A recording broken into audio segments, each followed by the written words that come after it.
يحتفل الشعب المغربي بمشاعر من الفرح والابتهاج يوم الجمعة 21 غشت سنة 2026 ميلادية بذكرى عيد الشباب السعيد، وهي مناسبة تعكس العناية الملكية السامية بقضايا الشباب، وهي التي تصادف الذكرى 63 لميلاد صاحب الجلالة الملك محمد السادس حفظه الله. وفي 21 من غشت سنة 63 900 وألف ميلادية كانت ولادة صاحب الجلالة الملك محمد السادس حفظه الله بالقصر الملكي بالرباط.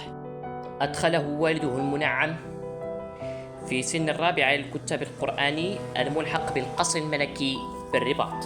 وفي 28 من يونيو سنة 73 و900 وألف ميلادية حصل جلالة الملك محمد السادس نصره الله بنجاح على شهادة الدراسة الابتدائية ثم واصل دراسته الثانوية.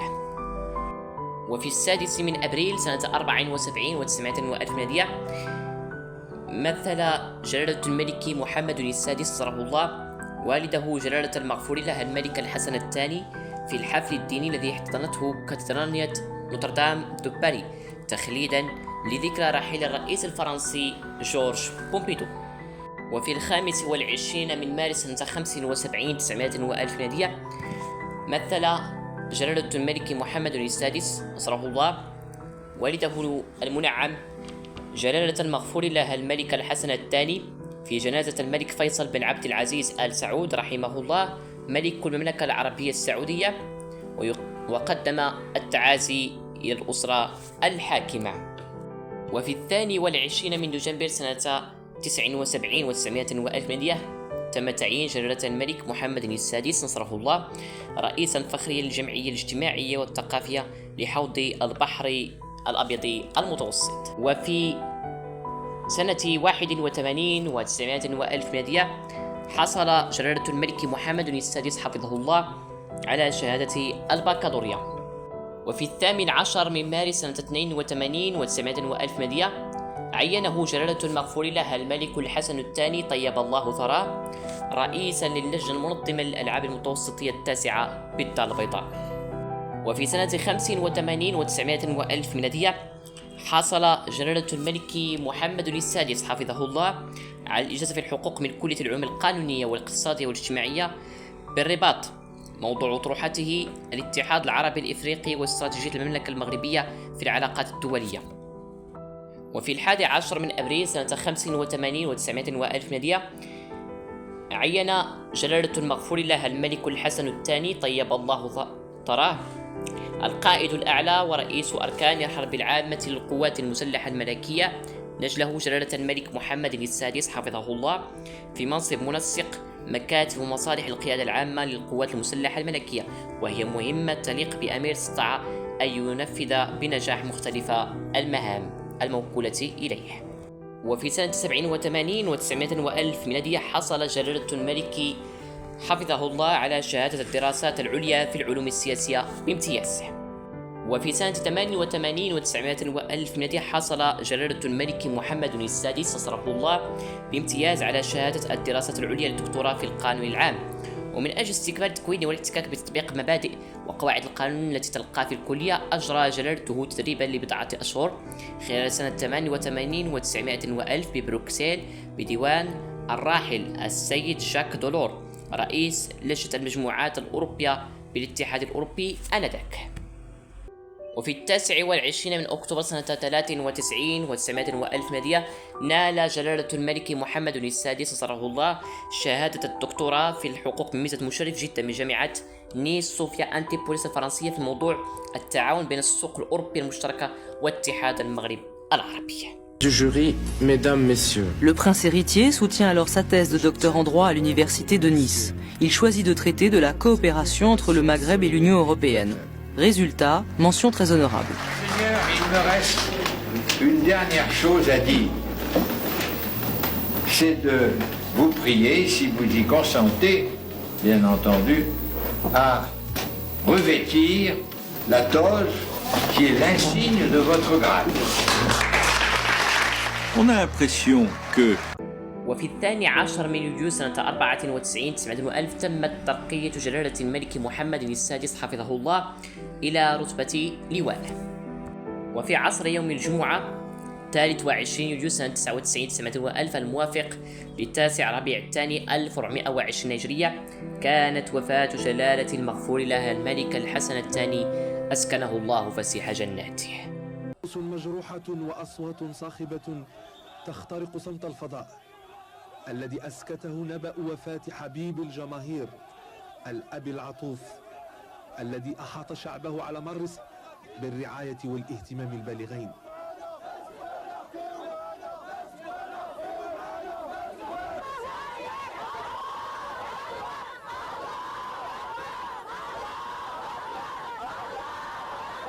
مؤمن بقضاء الله وقدره، ونعي إلى الشعب المغربي الأبي وإلى الأمة المغربية العربية والإسلامية وإلى العالم أجمع وفاة قائد عظيم ورجل من رجالات العالم الأعلام وملك من ملوك المغرب العظام صاحب الجلالة والمهابة المغفور له الحسن الثاني قدس الله روحه.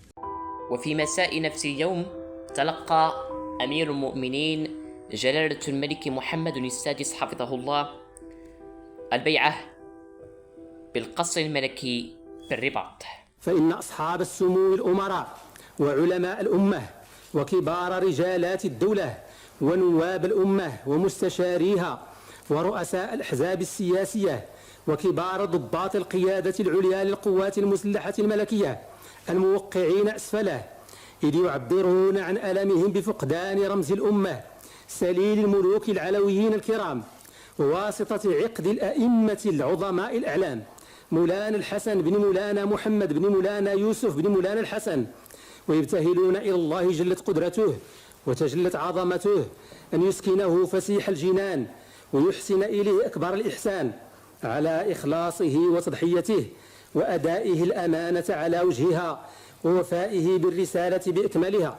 يقدمون بيعتهم الشرعية لخلفه ووارث سره صاحب الجلالة والمهابة أمير المؤمنين سيدنا محمد بن الحسن بن محمد بن يوسف بن الحسن، جعل الله أيامه أيام يمن وخير وبركة وسعادة على شعبه وبلده، وقع يديه الكريمتين آمال هذه الأمة الوفية المتمسكة بعرشه والمتفائلة بعهده، ملتزمين بما تقتضيه البيعة من الطاعة والولاء والإخلاص والوفاء في السر والعلانية والمنشط والمكره، طاعة لله عز وجل واقتداء بسنة رسوله صلى الله عليه وسلم، سائلين الله لأمير المؤمنين طول العمر ودوام النصر والتمكين والعز ودوام النصر والعز والتمكين.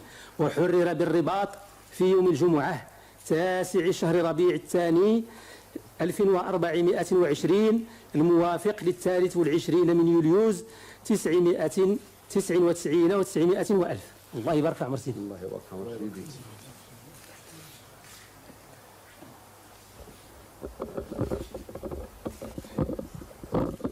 وبعد ذلك قام بتوقيع وثيقة البيعة صاحب السمو الملكي الأمير مولاي رشيد وصاحب السمو الأمير مولاي هشام وصاحب السمو الأمير مولاي إسماعيل.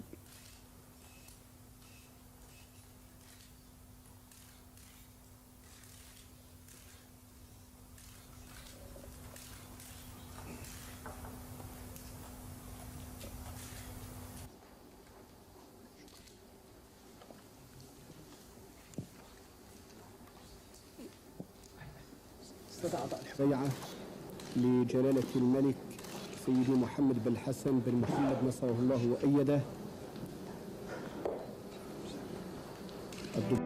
وفي يوم الجمعة 30 يوليو سنة 99 900 وألف الموافق ل16 ربيع الثاني 1420 هجرية وجه جلالة الملك محمد السادس نصره الله وأيده أول خطاب للعرش من القصر الملكي في الرباط إلى شعبه الوفي. شعبي العزيز، لقد قيض الله لنا أن نتربع على عرش أجدادنا الميامين وفق إرادة والدنا الذي أسند إلينا ولاية عهده، وبناء على مقتضيات الدستور وطبقا للبيعة التي التزم بها ممثل الأمة، فتسلمنا المشعل من يد والدنا قدس الله روحه لممارسة مسؤولية قيادة البلاد، ونحن بحول الله مصممون العزم على مواصلة مسيرة التطور والنماء لصالحك شعبي العزيز ولفائدة جميع فئات الشعب، ولا سيما الفئات المحرومة التي يستأثر مصيرها باهتمامنا والتي نوليها عطفنا وحنونا.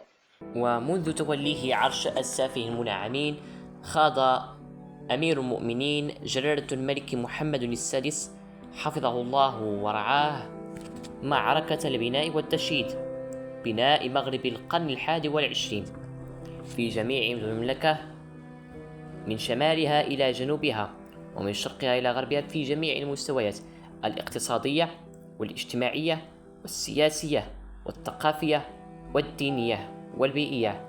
فجلالة الملك محمد السادس حفظه الله ورعاه يتفقد رعاياه الأوفياء من أجل تدشين مشاريع تنموية، وهي التي تضع كرامة المواطن المغربي في صلب الأولويات. شعبي العزيز، نحتفل اليوم بكامل الاعتزاز والارتياح بالذكرى 27 لاعتلائنا العرش.